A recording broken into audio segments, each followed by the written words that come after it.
शहर के सबसे आलीशान इलाके में खड़ा था राघव मल्होत्रा का बंगला। राघव शहर का एक बड़ा बिजनेसमैन था, दौलत, रुतबा और नाम सब कुछ उसके पास था। मगर इन सब के बावजूद उसके जीवन में एक अजीब सी खालीपन थी, जिसे कोई दौलत नहीं भर पा रही थी। इसी शहर की एक तंग बस्ती में रहती थी मीरा, एक गरीब परिवार की सीधी सादी लड़की। उसके पिता एक छोटी सी चाय की दुकान चलाते थे और माँ बीमार रहती थी। पिता की दुकान पर हाथ बटाती फटी पुरानी साड़ी में भी उसके चेहरे की सादगी और आंखों की चमक किसी राजकुमारी से कम नहीं लगती थी। एक दिन राघव की गाड़ी अचानक उसी बस्ती के पास खराब हो गई। ड्राइवर मैकेनिक बुलाने गया और राघव गाड़ी से उतरकर इधर उधर देखने लगा। तभी उसकी नजर मीरा पर पड़ी, जो अपने पिता की दुकान पर चाय बना रही थी। धुएं के बीच उसका शांत चेहरा राघव के दिल में उतर गया। राघव ने पहली बार किसी लड़की को देखा था जो दिखावे से दूर, मगर दिल से बेहद खूबसूरत थी। उस दिन राघव ने मीरा की दुकान पर चाय पी। मीरा ने सामान्य अंदाज में चाय दी, न कोई डर, न कोई लालच। राघव को यही बात सबसे ज्यादा अच्छी लगी। जाते जाते राघव ने पूछा, तुम्हारा नाम क्या है?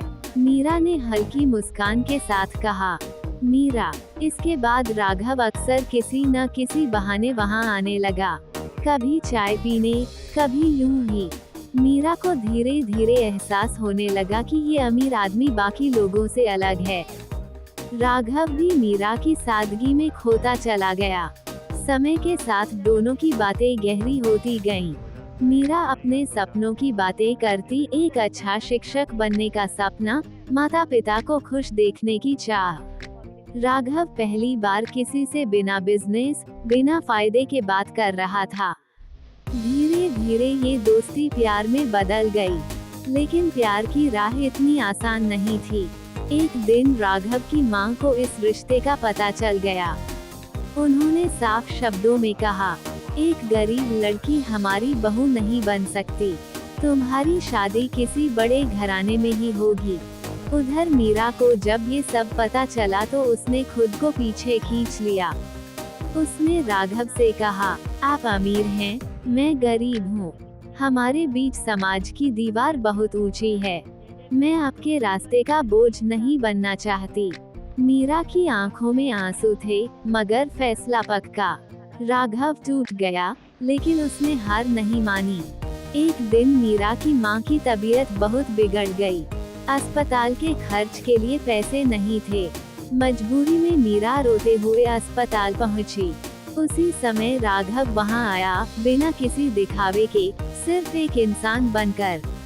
उसने मीरा का हाथ थाम लिया और कहा, प्यार बोझ नहीं होता मीरा, ये तो सहारा होता है। राघव ने इलाज का पूरा इंतजाम किया। इस बार मीरा ने उसे रोका नहीं। धीरे धीरे राघव के परिवार ने भी देखा कि मीरा ने राघव को कितना बदल दिया है। उसका अहंकार खत्म हो गया था, उसकी आंखों में इंसानियत लौट आई थी। आखिरकार राघव की मां का दिल पिघल गया। उन्होंने मीरा को गले लगाते हुए कहा, दौलत से बड़ा दिल होता है और तुम्हारा दिल बहुत अमीर है। एक सादे समारोह में राघव और मीरा की शादी हुई, न दिखावा, न शोर, बस सच्चा प्यार और ढेर सारी दुआएं। आज मीरा एक शिक्षिका है और राघव उसके हर सपने का साथी। दोनों ने साबित कर दिया कि अमीरी गरीबी से नहीं, इंसानियत से प्यार किया जाता है।